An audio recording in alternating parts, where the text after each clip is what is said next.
I'd like to welcome everyone to the Wide Open Podcast. This is episode number 9, season 1 of the Wide Open Podcast. My name is Bruce Huberman. My co-host is Paul Asiante. Our executive producer is James Fabelko, and our media producer is Merle Fuentes. It gives me such pleasure to introduce retired 4-star General James McConville. He served as Army Chief of Staff from 2019 to 2023. His military career is second to none. This podcast has explored experts in all fields, but has not even come close to a career military expert with 4 stars on his lapel. My co-host met General McConville while he was a plebe at West Point. A previous hockey and tennis player in high school, Coach A, got him to play squash, and their friendship was consummated, and they have continued, and they have stayed close as friends throughout. So without any further introductions, I'm going to turn this over to my co-host, Paul. So, Jim, this is one of those, out-of-body experiences, because a coach, a leader of any kind, the ultimate payback, the paycheck, is the reconnecting with people that had such a big impact on their lives all those years ago. And so what I wanted to do is kick this off by saying we shared 4 years at West Point, and you went on to do amazing things as a patriot and a hero in the United States Army. And I thought that I would kick it off by just saying how it is that you became a member of the squash team. When you arrived at West Point, you had played tennis and hockey, and so you played fall tennis. And afterwards, what we would typically do is we would say, all right, to the plebes, you have an opportunity to learn this brand new sport called squash rackets, or you can box intramurals. So the choice is yours. So why was it that you went on to pick up the game of squash? Well, I thought, again, what you said, I thought squash was a vegetable when I went to West Point. And, I think, as we tried out, I was number one on my tennis team, but I was not of the skill to play varsity tennis. And, I just fell in during the fall playing with a bunch of great individuals. And, this is for you, Coach. You did an incredible job of taking people who have never, played a sport and, really making us, getting us to the national level, which is really pretty incredible, and I joke with the coach is, we went on to Trinity and the most winningest coach in college history, and he finally got some talent so he could actually win. But, we were actually pretty good. I think we were 5th or 6th nationally ranked. We were. I had the chance, to go to the nationals. We had some All-Americans who had never picked up a squash racket, which is really pretty amazing. And one of the things that I've thought about, and it goes to, people always trying to figure out how do you become a master of your craft. And you did a great job of kind of showing us how to do that. And, there's been a lot of books written on those type of things. I was looking at a book. I read a lot just to get insights, but there's a book called the Talent Code. And, how do you become really good at something? And I think you were the perfect example of that. In that, first of all, you got to be committed and passionate about a sport, or you're not going to get any good. That's the first thing. So I think we brought that. But the second thing was delivered practice. At West Point, very busy schedule. We practiced every day. It was tough practices. We ran the ski slopes. We worked hard. We played hard. And then, so that's the second piece, delivered practice. But the third piece was expert coaching. We had great coaching from you. And those 3 things allowed us to become, a very competitive squash team. But what it took with us, too, is when we went on into our military careers, we were certainly physically fit. But the team was just a team of integrity and character and understanding what it took to win. And like we say in the Army, winning matters. So you gave us all of that. Well, the second comment I wanted to make, and you're very kind to say those things, is there was a plaque at Arvin Gymnasium, and it was a MacArthur quote. And it was, "On the friendly fields of strife are sown the seeds that on later fields will bear the fruits of victory." That was my aha moment. I realized that you learn more in the squash courts, on the football field, on the lacrosse field, in the pool, oftentimes than what you learn in a chemistry lab. because you learn how to strategize, you learn how to adjust on the fly, because it never goes the way we think it's going to go. So having you guys in that setting was, we couldn't fail because it meant that much to us, and it meant that much to us as a group. Yeah, I think you did a great job of just instilling us in that. And you know, it's interesting because the strategy you talked about is extremely important. The fitness, you know, the reason we could compete against teams that were much better because we were very physically fit. I mean, you know, you wouldn't think squash players would be, you know, of that caliber, but you know, as you know, we used to have to take certain physical tests at West Point, the obstacle course, which is one of the tough ones, and the squash players, you know, it's certainly with the wrestlers and everything else, were very, very physically fit. And you instilled in us, and you take that physical fitness, especially when you go on to your first units. And, you know, lieutenants will often ask me, you know, when I go to my first unit, what should I bring with me? I go, well, the first thing, you know, they're going to expect you to be physically fit. You know, that's just a given. The second thing is they're going to expect you is to have, you know, integrity and really, and character. That's really important. The third thing is you have to be willing to learn, you know, and you're going to learn in your entire career. And I'm still learning to this day. And that's what makes you a good leader and a good officer. So, General, I'm very interested in your pathway to West Point. And then eventually, I'd like you to just comment on a typical day as a pleb, aside from hitting the squash courts and working really hard. And, you know, the squash players are actually probably the fittest athletes in the world. I mean, the intensity of a squash match, I mean, your anaerobic energy, and it's just your heart rate, and it goes really high, and you have to be able to, you know, compete with that intensity. So I'm interested. You grew up in Quincy, Mass, and were your parents military types, or were they? How did you find your way to West Point? Well, you know, it's an interesting story. You know, Quincy, if you know Quincy is a working class town south of Boston. I know Coach has been there. We played at Harvard. I got a chance to, you know, bring him to Quincy, and you know, Quincy is famous for 2 presidents. So that's, you know, John Quincy Adams, 18 general officers, which is really interesting, going back to General Hancock, and, you know, recently General Dunford, who was the chairman of the Joint Chiefs of Staff. He and I grew up in the same neighborhood. General Sullivan, who was the chief of staff. There's been 40 chiefs of staff of the Army, and 2 came from Quincy, a town of 100,000. So you think about, you know, some of those type of things. And, you know, people say, well, what's in the water up there? I go, it's really not what's in the water. It's what is in the people. The people are hardworking people.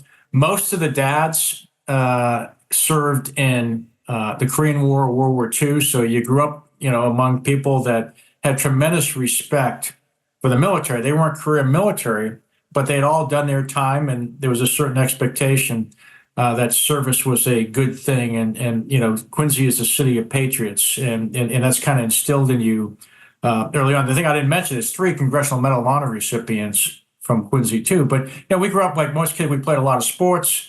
You know, contact sports. You used to get knocked down. You know, like I like sports because what you learn is to get knocked down and get back up. You learn to fail. You don't win every game, and those attributes are really important for young men and women to have as they go on with life. Winning does matter. In fact, we did trademark that for the United States Army. You know, I got that trademark. But, you know, what does winning look like? You know, sometimes you're not going to win every game, but winning may be you didn't perform as well as you should have, but how do you learn from that and get better next time? And what is success and those type of things? And so, you know, the way I got exposed to West Point was, you know, we often ask about, you know, who your mentors, you know, who kind of decided to go. And, you know, interesting story. I was 16 years old, and I was working for the Quincy Sewage Department, you know, a summer job. And I thought it was a great job, but, you know, we, you know, dug holes, and, you know, and one day we had this pumping station, and they took us out there, and, you know, with the young kids, they put us in waders, and they had this big grate. In those days, we used to pump sewage into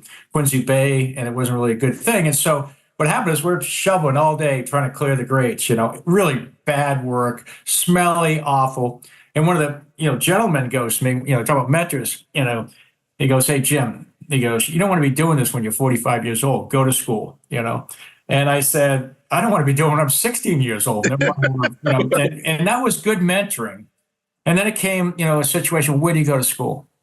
And, I'd heard about West Point, and it was just a great opportunity to go to a very, prestigious school with an incredible history. And, I really didn't quite know what I was getting into. But, at the time, it seemed the right place. I was very fortunate to get a nomination from Senator Kennedy. And, off I went, and had a chance to learn a lot at West Point. So your typical day at West Point as a first year, you come in, just give us just a sample of. I mean, it's hard. It's got, and Coach knows this because he was involved in, what happened with the instruction. But I mean, most days start about 5:30 in the morning, and you get up. There's certain things you have to do. You go, get your rooms get inspected all the time. So there's a certain strict discipline. You go out, and have to stand in a formation, and then you would march over to the dining facility, and then some of your meals weren't the best meals because they would be helping you learn your type things, and then you'd go to school, just college. You take a tremendous amount of college, so it's like 7:30, 3 o'clock, and then at 3 o'clock, if you were like I happen to be fortunate to be on a intercollegiate sport, you would go to practice for 3 or 4 hours, and then go to dinner, then study. And that was like every day. And you would balance, taking 20, 21 credits of college courses, doing all the required military, playing an intercollegiate sport, traveling, going to school on Saturdays, having parades on Saturdays, and a few other, and studying in between. So it definitely gives you an opportunity to manage your time and, have access to a lot of knowledge in physical fitness. And, it's a wonderful place, but if you think you're going there to do easy, that's probably not the place to go. No, that is for sure. I unfortunately and unfortunately for me, coaching at West Point was my first job, and so coaches on that base were heroes. They were demigods. Bobby Knight had just left. My neighbor was Mike Krzyzewski. Jack Riley was the 1960 gold medal hockey coach. So I was in that setting. But I thought to be a great coach, you needed to be a national championship coach. And so when I left after 13 years, I bounced around, I coached. But when we started winning national championships here, what I realized was that I was wrong. And what I learned was that the measure of a leader is not where you finish. It's how far you take them. And the cadets, in terms of your growth, your improvement, you grew more than anyone that I could ever coach because you were so disciplined and you were so dedicated. And more importantly, every minute of your day you were competing. Whether it was thumb wrestling in the classroom, getting a little more food at the mess than the guy next to you. And that's what made you such ferocious competitors. No, I think it's really interesting to think about how they put that into our culture, though. Like, as you remember, our grades used to get posted every single day. And, it was interesting. After you would take a test, you would sit by, how you finished. So, if you were the number one person in math, you sat in the number one chair in the number one, section. And then after a test, everyone would move seats and they'd move you around. And I remember I took advanced Spanish, and most of the kids that took advanced Spanish were native speakers. I come from Boston. I put R's where they shouldn't be. We add them where they're not supposed to be. But I had a nun in high school that really taught me grammar, but I didn't speak very well. So I was always at the door, the last seat. And as they moved people around, if you didn't quite make it, you left the course. And I just stayed in the last seat we ever get through. But as you said, Coach, every day you were getting graded. You're getting graded by everybody. And you had a chance to feel some things you had a chance to do, together. But the other thing that I found amazing was the relationships you made. When you're facing adversity all the time, it really builds character. and it builds cohesion among your classmates, and to this day, there's almost like there's a certain relationship with classmates and West Pointers that just continues years later. So let me ask you a question. So if you were, say, one of your friends came up to you, say, their son or daughter is interested in, a branch of the military. How do you, like for me, I never served, but how do you determine which branch is good for you? There's different, options, obviously Army, Navy, Marines. How do you guide someone, or how does someone decide I think that's the better place for me? Yeah, well, the good thing about the Army, when you take a look at, you can do anything you want to do in the Army. If you want to be a pilot, pilot. If you want to do cyber, if you want to be in the most elite units in the world, they exist in the Army. It really depends on what you want to do, but I would just say serve anywhere. And I have a lot of people I get a chance to talk to today, and I was very fortunate that I had a chance to serve. And quite frankly, when I started serving, I would have bet you $1 million I would not have served 42 years. I would have bet you $1 billion I would not have been the chief staff of the Army, maybe even more. I'd probably bet you even more. But, I think, for the country as a whole, and I have 3 kids that serve right now, and I was talking to my youngest, and, he is someone that is, probably had a lot of unrealized potential in high school and college, and now he's realizing it. And but he looks back, and whether he stays in or gets out, he goes, "Dad, everyone should serve." And he goes, "I'm so glad that he did. He didn't go to West Point; he went to ROTC. But there's just so many opportunities to get structure and discipline, and no matter what you do, no one will ever be able to take that away from you." And I get a chance to talk to a lot of successful people that have done extremely well. CEOs, billionaires, and a lot of them would tell me, geez, one thing I wish I did, I wish I served. And so I think there's great opportunities there. I think like everything else, drink a cup of coffee or drink a Coke or have a soda with somebody and talk to, young men and women from the services that you may be interested in.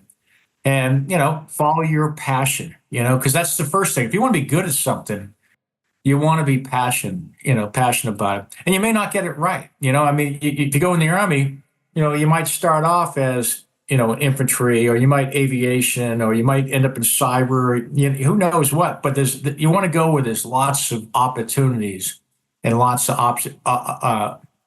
options that you can grow into. So just finishing on that point, my son, that's how I know Coach. My son's playing squash since he's 6 years old, just graduated from Cornell, and now is going out into the workforce. The sports, the discipline, it really, you go to school, you come after school, you train. It really shows you the discipline. And so I guess being at West Point takes that on like steroids to the nth degree. The combination of the sports and then your classwork and your military exercises and stuff, that has to just stay with you forever. And it really allows you to, really put away the time when necessary to do certain things and know how to budget your time. Because, that was a gift that I'm always grateful that my son was able to compete, and it really served him well in college, he was a captain of the team there, and he had a lot of responsibility. He had a lot of academic work, yet he was able to manage it because he knew how to, manage his time. So I think it's incredible. And I think you're right. If everyone over time would have an ability and a chance to serve, it probably would do very well for them, especially these young kids, growing up today. Well, it's interesting. One of the things that I noticed is one of the reasons a lot of people don't stay in the military as long as General McConville did is they're so marketable in the business world, because it's common now. They're bright, they're disciplined, they're dedicated, they're honest. Who wouldn't want to hire somebody like that? And so, obviously, Jim, you stayed in because of your a patriot and you saw the purpose in all of that. But I'm sure you turned down a lot of opportunities along the way where you could have cashed in. Well, I think there's always, interesting enough. It's just, I won't bring it up, but there were, opportunities to do a lot of different things. But I was very blessed. As we get to the higher ranks, what we really need is people to serve at the lower ranks, and where they stay in or not. And then, what we should do is compete for their talents. And in the Army all along, I couldn't foresee myself, staying as long as I did. But, each time, there was another opportunity, and, they said, how about this? I kept telling my wife, this is the last assignment. I kept filling out paperwork saying, this is really it. Even when I became the Vice Chief Staff of the Army, which is the number 2 job, there had never been an aviator as Chief Staff of the Army. And I was telling people, what about you being Chief Staff of the Army? Well, that's not going to happen. This is the Army. The Army will never have an aviator as Chief Staff of the Army. And I told the chairman of the Joint Chiefs of Staff of that. He asked me, hey, what do you think about you being chief? I go, well, he was a Marine. I go, that's not going to happen. And it did. And I was very fortunate. And I think, what you want to do is be passionate about I'm very fortunate to have a wife that was extremely supportive and 3 kids that were supportive. And as a result, we were able to do this as a team. And I think that's all part of it. How do you get the work-life balance? How do you keep, the team together as you move through it? I remember when I made general, I sat the family down and go, hey, I just had a, very successful combat tour with the 1st Cavalry Division. I said, hey, we're going to start a new chapter. We've been a colonel, successful, and I'm sitting there probably about 44, 45 years old with, a lot of runway ahead of me. If we take on general, this is what it means. But the kids were very, very supportive, and along with my wife. And so I think at every level, you need to take a look at where you are in life and see how it fits. Does it fit, we don't need, a whole bunch of people to be 4-star generals. It's like, when you think about a West Point class of almost 1,000 kids, and, I look at it and I go, how the heck did I ever make general when I look at all the incredible people that I had a chance to go to school with, So do you think you were a natural born leader, or was that like an acquired taste? No, I think it's to me, I don't think I was a naturally born. I think I had some great people along the way.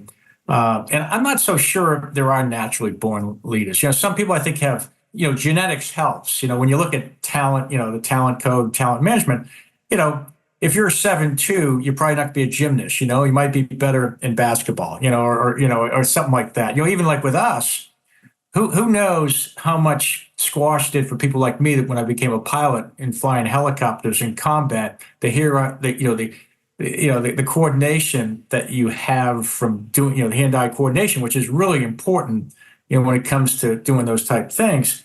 So, I think that you want to be learning. Everything I do, I'm always learning, along the way, and that matters, So I have a confession for you that I've not said before. In terms of my coaching time at West Point, if I knew then what I know now, I'd still be there. And the thing that made it so extraordinary, and maybe it's because I started there, and it isn't about me, this call, it's about you, but the thing about the military is that it's black and white. If the answer is yes, they're going to say yes. And if the answer is no, there's not this need to sugarcoat it and move into the gray and soften it. It's simply no. This is how it's going to work.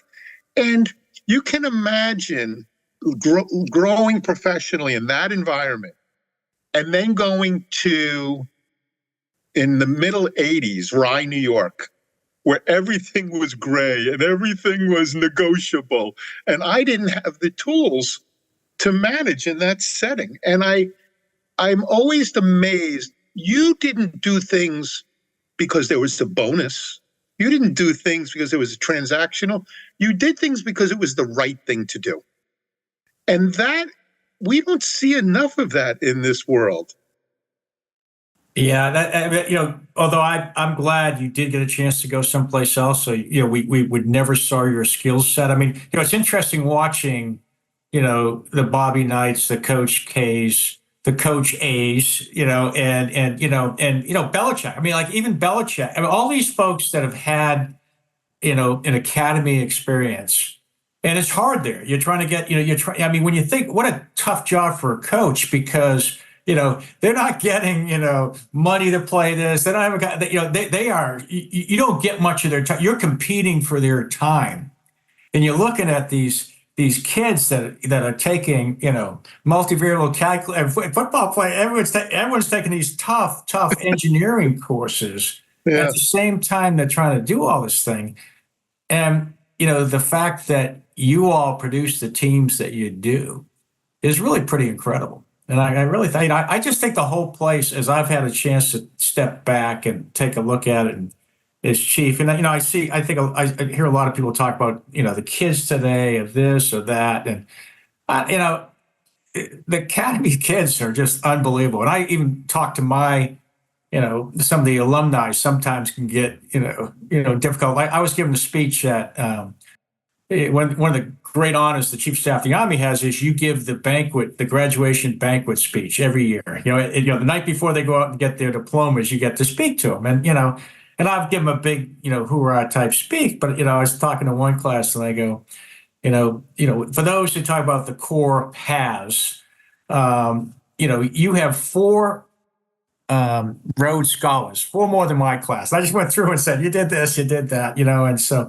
there's some extraordinary young men and women. And what's really interesting, I would say the biggest difference, the extraordinary young women that are going to West Point would, just be they're unbelievable. I got a kick. There's always people talking about fitness, and their fitness is so much better than our fitness. People like, I'm not going to get into the whole, gen this or gen that, but the fitness of the young men and women that play sports is significantly better. I look at my 2 sons and, daughters, my 2 sons, like I did the Boston Marathon a year ago with those 2, when I was 64, I won, I didn't set the record, but I did win for the Chief of Staff of the Army category. I was, but yeah, they ran the marathon like nothing. And then they went out and did a 100-mile marathon three weeks later. Their level of fitness. You remember the obstacle course. I went up there to visit, and they go, hey, by the way, Jen, we have any of your scores too. Just, and they brought them out from 40 some odd years ago. And I had gotten an A, but they had a young man and young woman go through it in front of me. And they would, of course they were the best in the Corps, but it was just amazing to watch what they do. And we're very blessed to have them, and what I see is the importance of knowing that we're going to produce, about 1,000 officers for our Army every year. And as Chief of Staff of the Army, you just know how important that is. There's a lot of other great schools out there.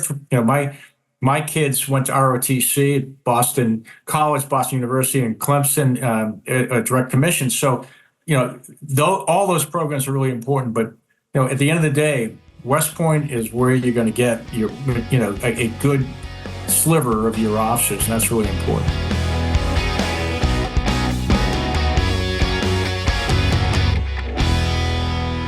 This episode of the Wide Open Podcast is sponsored by Hydrus Performance Hydration. We all know it's important to stay hydrated during sports and physical activity, but hydration is equally important during a normal daily routine. If you experience low energy, dryness, such as eyes, mouth, or skin, or you have muscle and joint soreness, and especially if you suffer from an autoimmune condition and are on certain medications that will facilitate dehydration, your body may need more effective hydration to feel and function optimally throughout the day. Hydrus' breakthrough technology delivers water and electrolyte absorption with unrivaled speed and effectiveness for your tissues that need to restore balance and maintain function at all activity levels. Listen to your body and know you can use sugar-free Hydrus for any time throughout the day. So check out our website at hydrusedge.com. That's Hydrus, HYDRUSEDGE.com for more information about Hydrus Performance Hydration, and welcome to our new well-being hydration category. Use the code WELCOME20 for a 20% discount on your first order.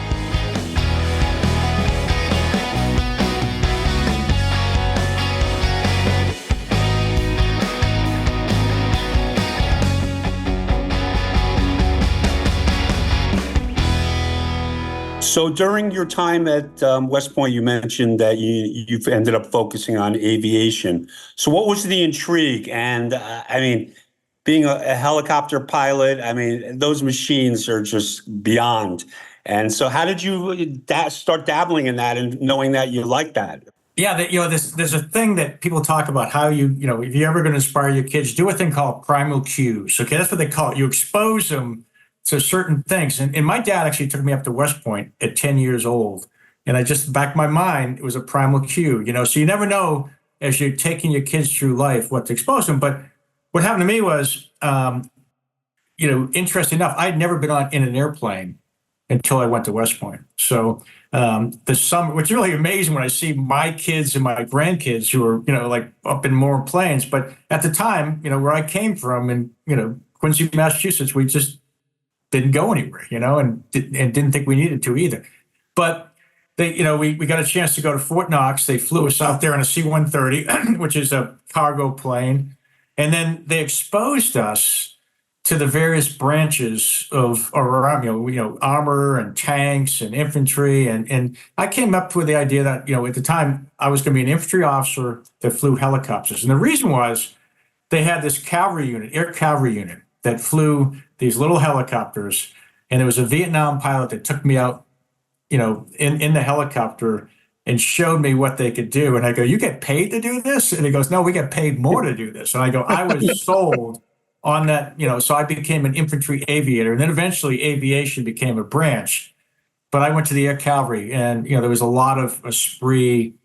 And it's, I don't know how to explain it, but flying, helicopters, shooting helicopters and, and doing all those type of things. I don't think there's anything cooler in the world that you can do, in the military. I've flown an F-15 in Afghanistan, but it's not the same as, feeling that, the wind rushing through the doors and the rockets flying by you and all the good things that go on. So for me, that was what excited me, and I was passionate about it and I liked it.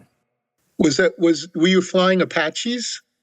I flew Apaches, I flew Kiowa Warriors, I flew Cobras, I flew the H-6, the little gunships. I've pretty much flown them all. So wow, we were having tennis practice on the plane one day, and they were doing Apache demonstrations, and I'll never forget. They had an Apache above the tennis courts, and it was moving up and down like a yo-yo. Yeah. And then it did a 360, and then it was gone in the bat of an eye. It's also cool that the academies, while they compete against each other, there's so much. I mean, there is no more love between the institutions than you have there, except one day a year when we're playing football against them. That's right. And I remember one year you were on the apron waiting to go into the mess, and it was Army Air Force Week. And they had some jets from the Air Force fly along the Hudson below the top of the plane and come up and sonic boom the Corps waiting to go in for mess. And that's when I realized that, those suckers are really powerful. No, they are. And, I absolutely agree with you on that one, Coach, is, my relationship with the fellow chiefs of the services, like it's one day, but even then, how we talk about it, it's, we want both sides to, they're going to come out of this thing, and how you handle it is really important. I mean, the game's important. You certainly want to instill in the cadets the importance of winning. That's kind of my, in fact, my little kind of quip, if you will, was, we send the Army somewhere. We don't send you to participate. We don't send you to try hard. We send you to win, because there's no second place or honorable mention in combat. And that's the mindset that we want to have. But you have to define winning for people, I mean, and it has to be achievable, even as you're kind of bringing your kids up or bringing people up. I mean, most are not going to be professional athletes, but they can be good athletes. They can be good, at whatever level they're at, and give them something that's attainable and get them to try to win. And at the same time, I'm a firm believer. I think today we almost need to train people how to fail. We failed all the time, and it wasn't a big deal. But, in some ways we put so much pressure on young men and women that they're not allowed to fail. I mean, most successful people, I would argue, and I'm certainly one of those, have failed along the way, but we were able to pick ourselves up, dust ourselves off, and get on and get to the next place, and you look at failure as an opportunity to do something maybe different. So, and I think you're absolutely right. And we've spoken, about this before on the podcast. And I know Paul is just befuddled sometimes that, this current, situation where these young athletes and stuff and the parents involved and the coaching, and there's just no, failure is not always seen. And because everyone gets, they have the whole participation trophies and things like that. So kids don't really grasp that. So I think something needs to be done to sort of just change the way that's viewed, because right now, you're right, a different generation is coming to the forefront with, not being able to handle adversity. And by failing, I think you learn how to handle adversity. And at least the very successful people have done that. Something else that I was just curious about, sort of chain of command in the Army. I think more in the private sector, executives have to try to micromanage, everyone below them. And I think you have to learn I think for successful leaders, you have to sort of learn the chain of command and allow, the underlink or your person who's right below you in command to be able to do what they need to do. And you can't sit there because you have other things to, look at in the big picture.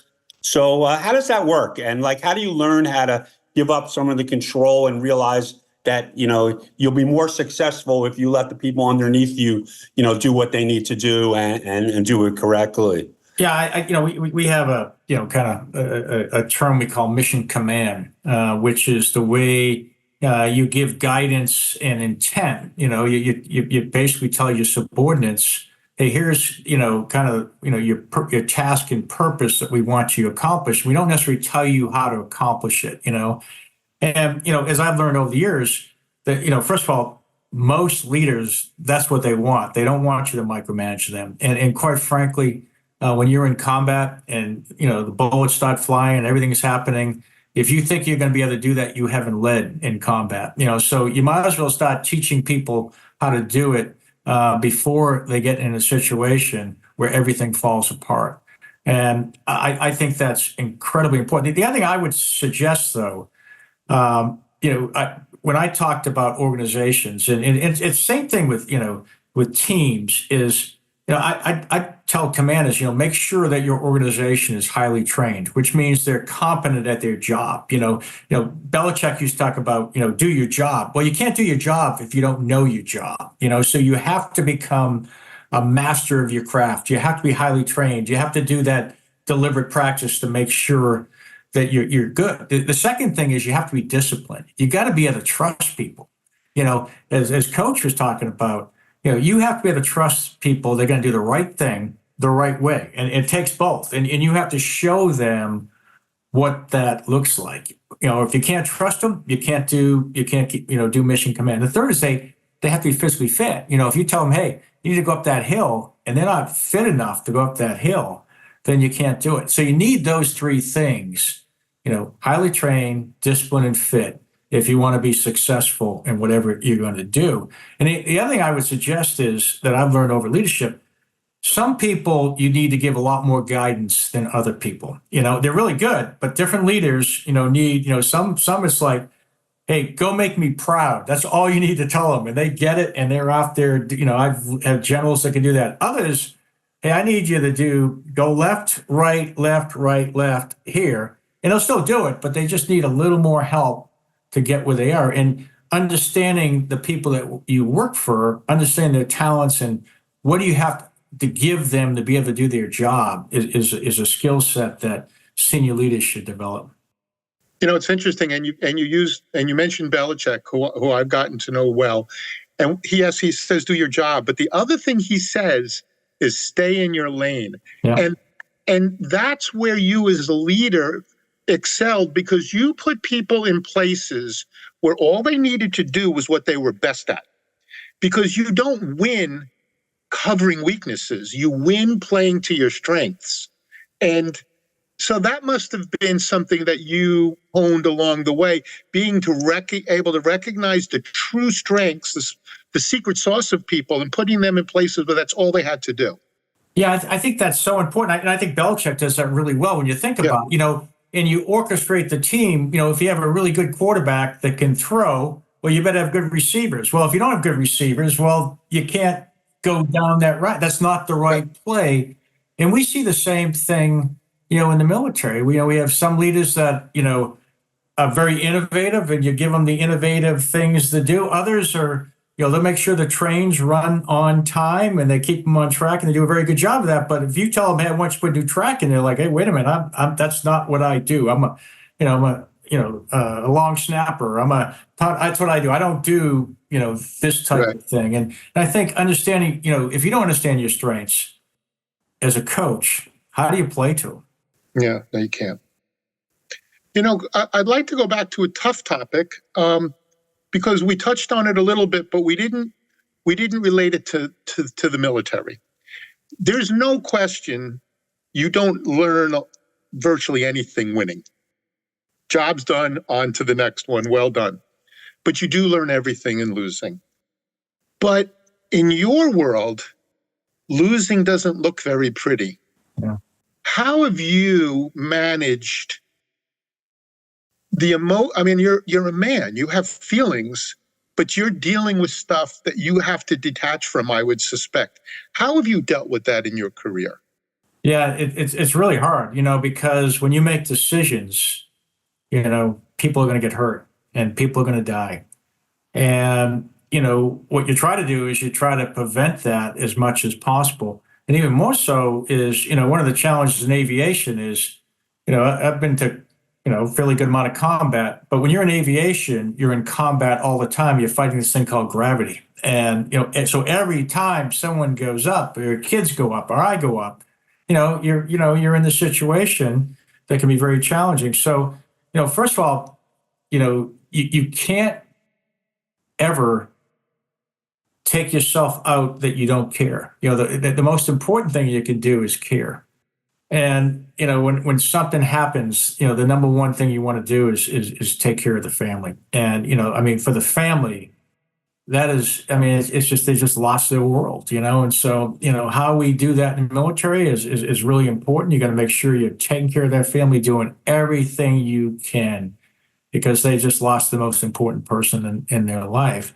And the second thing is, for the unit, you got to take care of the unit, because the unit just lost a brother or sister. And, we do memorial service, but you got to properly remember the fallen. And that's all caring. But then what you have to do is you have to get the lessons learned from what happened. Yeah. And then you got to apply the lessons learned. And then you got to get on with the mission. And, what I would do with younger leaders is I would write that down for them.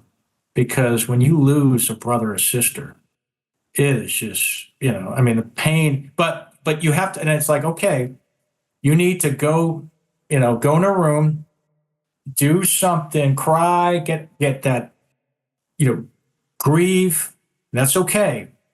But make sure you take care of the family. Make sure you're properly remembering the fallen, and that's part of the memorial service, and you're taking care of all those type things. But you got to get the lessons learned, and then you got to get back on the mission, because that's what happens. And you got to do that in a caring way. And that's hard to do. And it's really hard to do. That's an amazing summation. I've always wondered about that, because on the friendly fields of strife, but you're on fields that are not friendly. And how do you prepare for that? And I also would think, Jim, that there's also a little bit of paying that person's existence forward, carrying with them the spirit of that person to get on with the mission and not forget. That's right. Well, that's so important. How you do that? Do you, name the tank or the base? Or, you just want to make sure that everyone knows that person was not lost in vain, and you remember them the best way you can.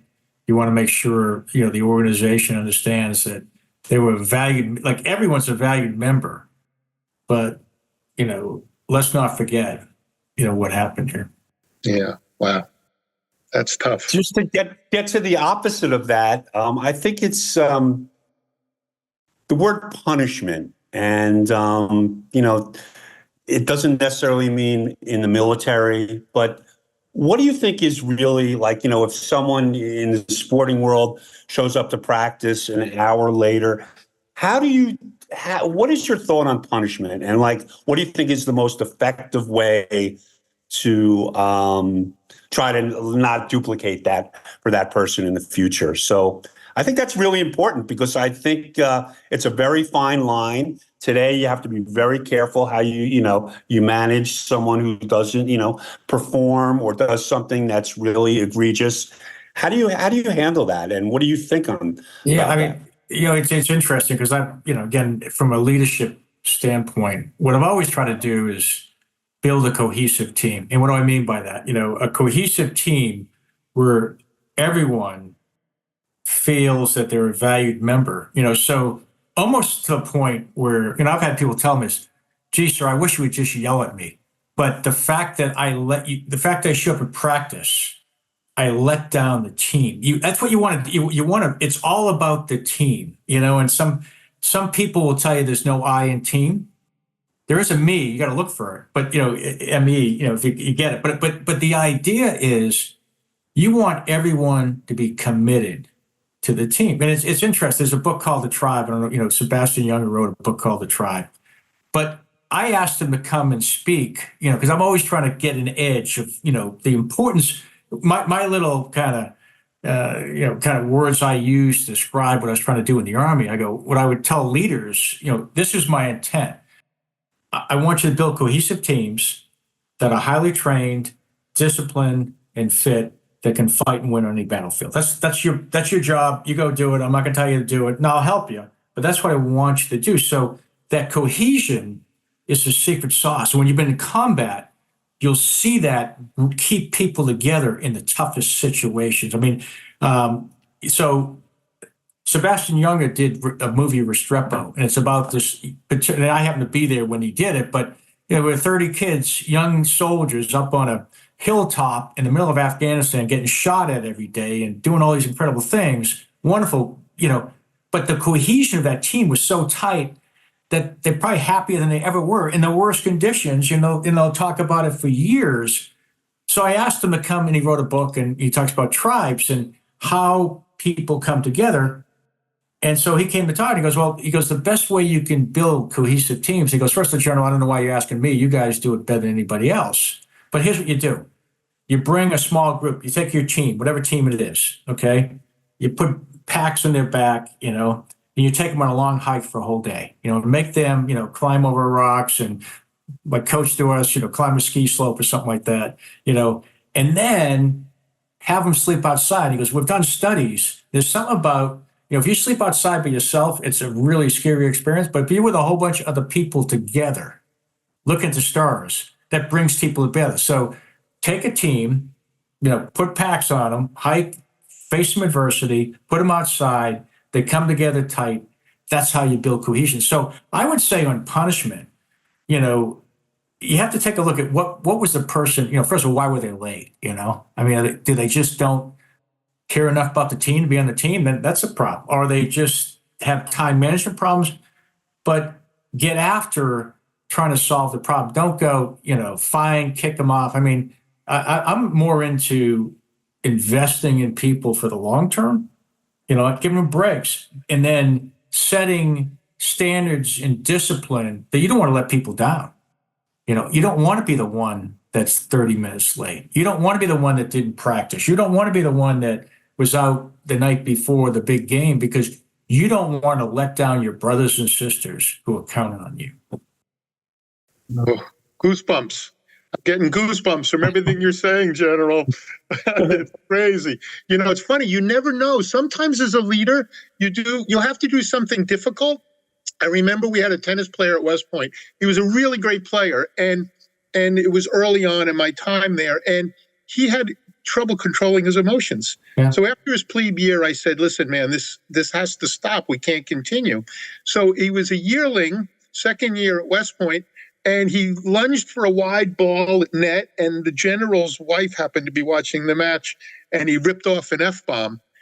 And I said, I'm going to have to throw you off the team. And I saw him on the base every day for 3 years. We never said a word to each other. 10 years later, he sent me his first OER, Officer Evaluation Report, and it was perfect. Mm-hmm. And he said, "Coach, if you hadn't have thrown me off the team, this never would have happened." But sometimes as a leader, you just have to go with your gut. That's right. Yeah. I mean, I'm not saying you let everyone, it's, you kind of give people a chance to fail. Yeah. But you can't, I mean, like I tell people, we're not going to fail all the time. Failure is good to learn from, but we're not about failing, all the time. That's not how you win, So, and you shouldn't be, satisfied with, making a mistake like you don't ever be, I mean, that's why I kind of got the mantra of winning matters. Because, I quite frankly saw some people losing games or not, wait a minute, this is, we didn't come here to lose. We didn't come here to participate. We didn't come here to try hard. Right. We came here to win because winning matters.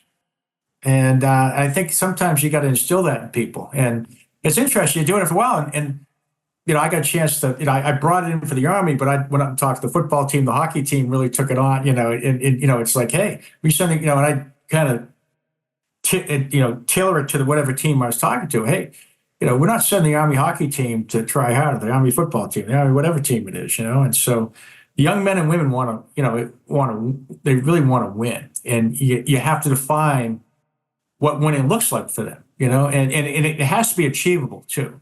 You're not going to solve world hunger, I mean, you'd like to try, you're not going to solve some of the problems they have, but give them something that's meaningful, that's hard, that they can solve. And that's what winning looks like for them.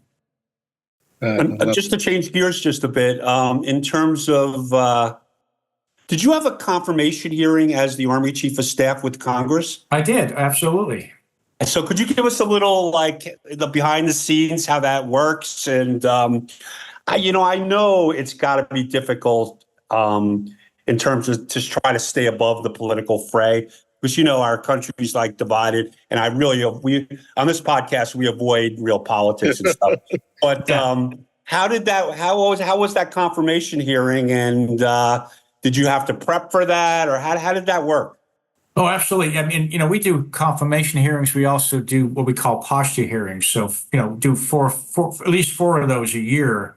And I think what you have to understand, first of all, I had, the privilege or the benefit of being, chief of congressional liaison, which is I'm going to say, working for 2 years with Congress and understanding how the system works. And it was interesting because at the time, the Chief of Staff of the Army, I was supposed to go take a division at the division command, which is a really prestigious thing to do. And he said, "Jim, I want you to learn this. This will be very helpful for you, in later years." And he was so, be honest with you, it was, so important. Then he let me command the 101st Airborne Division, which was great anyways. But the idea of understanding, Congress has a critical role in giving the military the authorizations and the appropriations that they do.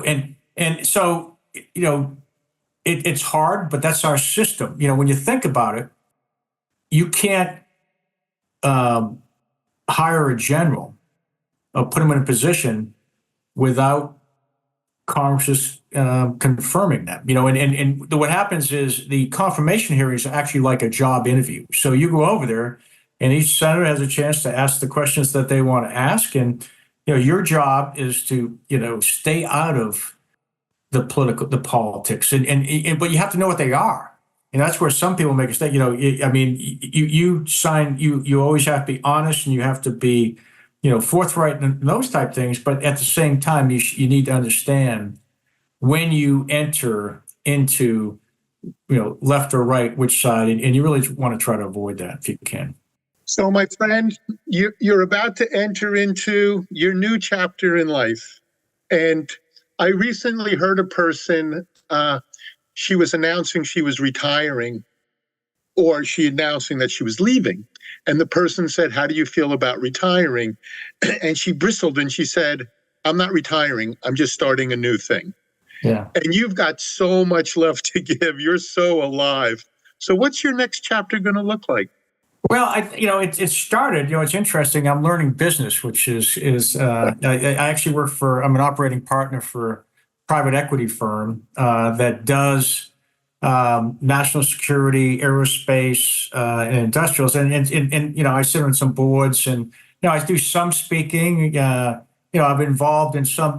There's lots of like you said, Coach. I still got a lot left in me, and at the same time, this last probably 8 months since I retired, I've really spent some quality time with family. It's nice to know that, okay, we're going to go on vacation and we're actually going to do it. I'm not worried about, evacuating Afghanistan or Iran or Ukraine or COVID or all these type things that go on when you're Chief Staff of the Army, and you're basically on call, in 10 minutes, 24/7 all the time. And so, that's part of it. One of the things that, people go, "Do you miss the Army?" I go, "I miss the people." But at the same time, when you leave a command, you leave, Chief Staff of the Army. We have a great new Chief Staff of the Army, Randy George. And I try to give him room, like it's kind of like you want to fade away. You don't want to you want to let him be the Chief Staff of the Army. And that's what I try to do. And, at the same time, I certainly want to look for, opportunities to contribute. And, I still coach and I still mentor and I still, I'm learning business, which I find exciting. So I'm keeping pretty busy, but I'm not working 100 hours a week like I used to. So I want to ask one last question, and then I'll let Paul wrap it up. So where do you go for professional or just advice? Is it your better half, Maria, or is it just where do you go? Because I'm thinking you're so high up, and if you need advice, who would you draw that from?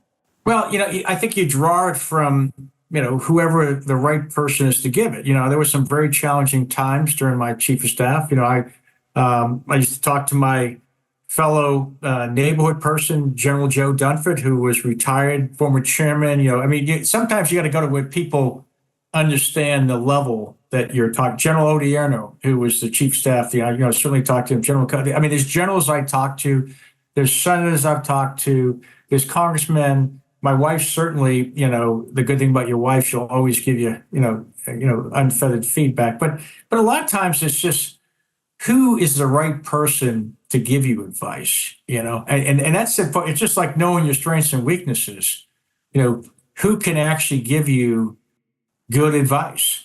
And, it's not all the problems are, at that level. Sometimes it's your lawyers, sometimes it's your doctors, sometimes it's people that,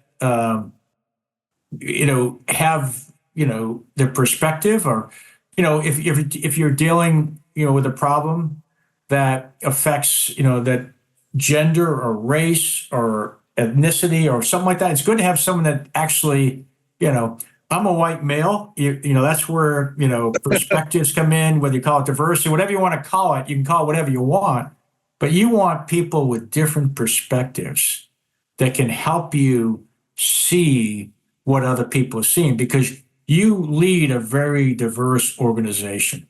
And what you want is people that understand the people that you're leading to help you see their perspective so you can lead them better.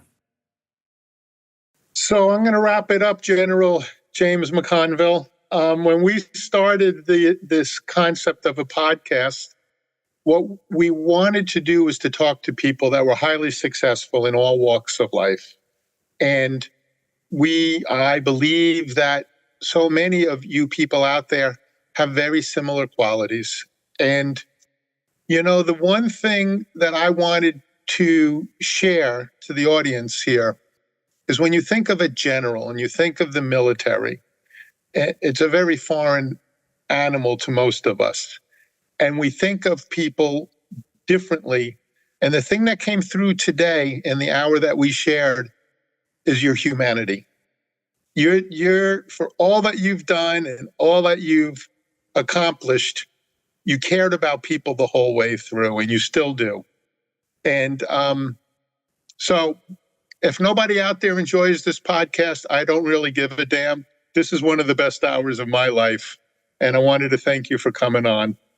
Well, thank you, Coach. And again, you had a profound influence on people like me, like Rich Clark and Lou Yanger, and many other folks. We all really appreciate what you gave to us. And the thing that is, just if I can provide one more thing, people ask about what makes a good leader a good leader, and I have 5 things. First of all, you got to, we talk about you got to be competent. You got to make sure you know your job. You got to be committed. That's a given. You have to have character. If you're going to lead, you have got to have, integrity and character. You got to have courage, both in combat. A lot of times it's physical, but you also have to have moral courage, to tell people that you're not going to do something that's not right. And, that's one thing we expect out of our leaders. But most important, the last thing, you got to care. You got to care about your people. And if you take care of them, they'll take care of you. So it's like you took care of us. Thank you. Thank you so very, very much. And I just want to say thank you. This is the first time meeting you, through the airwaves. And this has been incredible and enlightening. And just, we were so excited all week, for this. And thank you for coming on. We know you're very busy, but I think this is going to be huge for our audience. And I know they're really, really going to like this. So thank you again. Enjoy your summer and best of luck. Happy 4th. Yeah. Go America. All right. Thank you, man. Thank you. All right. Thank you. Thank you.